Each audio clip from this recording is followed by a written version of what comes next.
Damian, Damo Clark's premiere stand-up special was a surprise smash hit, breaking records for video downloads and propelling Damian to stardom. Stand-up comedy is no longer filmed using traditional methods, and Damian's special was at the forefront of these breakthroughs. Damian, your first stand-up special is breaking records. You must be very excited about that. Damian?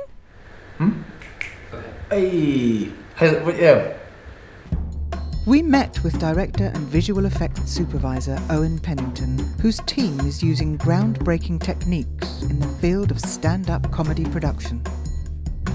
So, how long have you been working with Damo Clark? 6 years, Damo and I. Yeah, it's been 6 years now. He's got such an eye for detail. It's incredible to watch, you know. He's like a master builder, taking his time. Every last little nuance of the joke is crafted perfectly. Everything he does, so that you can, as an audience, you can really immerse yourself completely in the joke. He delivers something to an intelligent audience.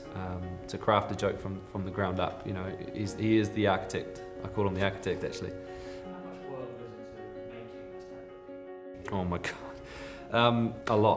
A lot in honesty. There's so many elements that you're trying to put together, but essentially it all boils down to one thing, and that one thing's CGI. We've got him in the green screen studio here. So Damo does all of his set in a safe environment, like the one you see behind you, basically verbatim.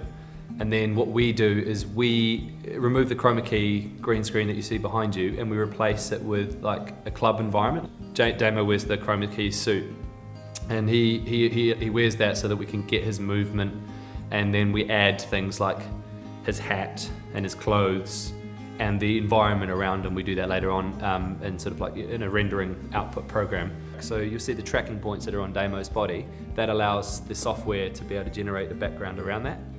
Yeah, it's pretty technical, but you know, it gives him an opportunity to feel like he's in a position where he can tell his joke to people without any of the dangers or complications, say, that you'd get from actually gigging live. Can we get some sweat, please? It's good, we don't have any sweat. Oh, yeah, sorry. Okay, a little bit more. Boom. Okay, let's go again. How's that? Yep. Yep, turn around. And action. On the ground. And turning around, manic look. Good, cut. Yeah. Right, nice one. Good work, team. Cool. Well Yep, take a break, cut. Well done, guys. Okay, now cut.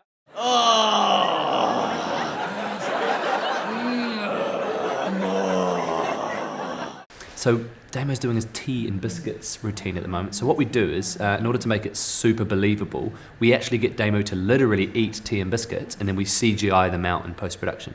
And then what that does is it gives a really believable performance of someone eating tea and biscuits, because he actually is eating the tea and biscuits at the moment. Tea and biscuits! Delicious! I thought they my favourite. This isn't a beer, this is chocolate.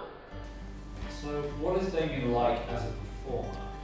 I'm glad you used that word performer now, because Damo's more of a method actor, if I'm honest. You know, every single facet of what he does, he studies beforehand. So he's not your average sort of comedian. He's not going to just go in and just start telling you some stuff.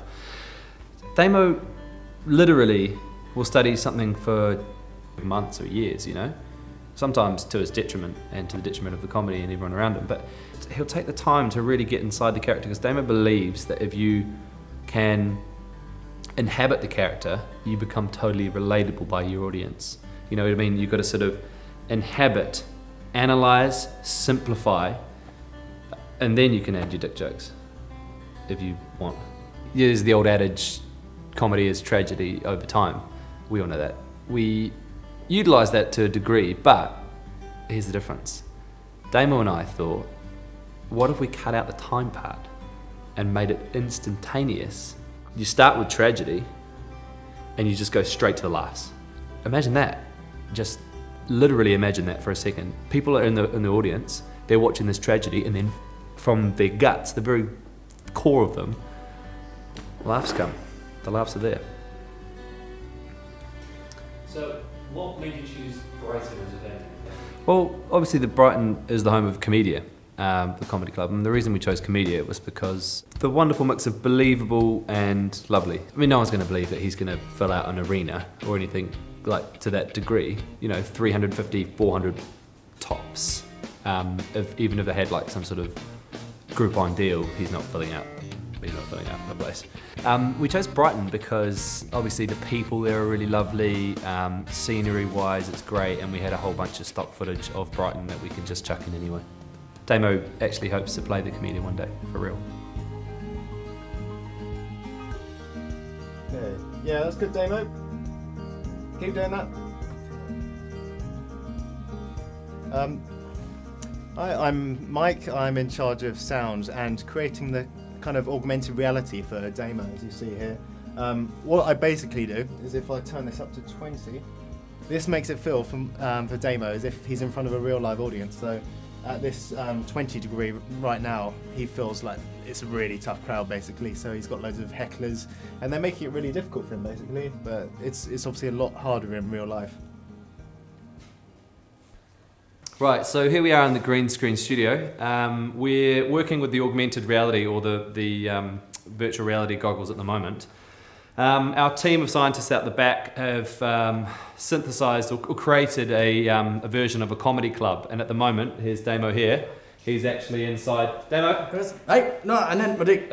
He's inside his comedy club at the moment doing his training. So he's actually interacting with a computer program which simulates a comedy club. So tough crowd in there. Yeah, man. We'll try. Mike, can you dial it back, please? Yeah, stick it on 14. 14? Nah, it's cool. Thanks, mate. Cheers. So I'm gonna pop him back in there now. Oh, shut up, everyone! I'm doing my best. And then I've got a live link here to Damo. So I'm gonna simulate some heckles now. So. What's your name, mate? You're shit. Hey, who's that? You're shit. Oh, you are? Yeah, take that. You're a shit. You're a shit cunt. Oh, your grandma wears army boots. Yeah. So yeah, this sort of helps him with his. Yeah, I showed him. Helps him with his training. Sit down. Shut up. Yeah. Well, it's been a really long 6 years. Damo and I have grown really close. I've really got to sort of get behind the mind of, see how actual stand-up comedy actually gets filmed in the industry. I didn't know how it got filmed, but I just literally thought it was cameras on. If only. Yeah. Are there any big profile comedians that still do this thing? I can't say. So where do you see this project headed in the end? Bumping up the sizes of the virtual venues, and we're trying to reach a global audience here. So, we've actually recorded Damo doing his entire stand-up in 216 different world languages, which we hope will gain some. At this stage, we've actually got no interest whatsoever from any of the other countries, but better to have his stand-up in 216 different languages and not need them than, do you know what I mean? Why create an artificial barrier, to the architect's genius? He transcends boundaries in his work. Why shouldn't he transcend the language barrier, Mi presento alas 4. Polovenato oso. Het gajans kebab fiego twash. Bianca da, Mundan Uye. I'm like a really slow chameleon. Yeah! Shokareto digested karere what is no karere des. Blows and hobnobs hele dag. Ow! Ow! Ow! Wee!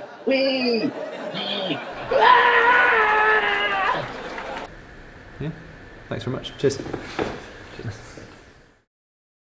But things took a turn for the worse. Mama. Damian insisted on doing longer and longer sessions in the augmented reality, and the line between that world and real life became increasingly blurred. Over the coming months, Damian's mental health began to decline. When the virtual headset is worn, Damian can only see and hear a live comedy show and believes he's on stage performing to an audience. This has brought serious consequences to his safety and well-being. It was almost as if he was still living in a virtual world and leaving his body behind. Social services were brought in to assess his condition. However, it was decided the best course of treatment was to monitor him from afar. Doctors suggested that if he was brought out too quickly from the augmented reality, it would cause a schism in his psyche, feared to be irreversible. Damian can still be sighted wandering the streets of London, performing comedy to any unsuspecting passerby.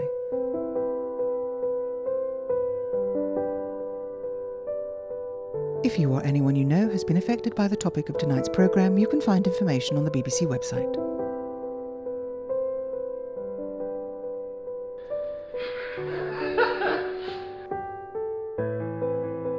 Science.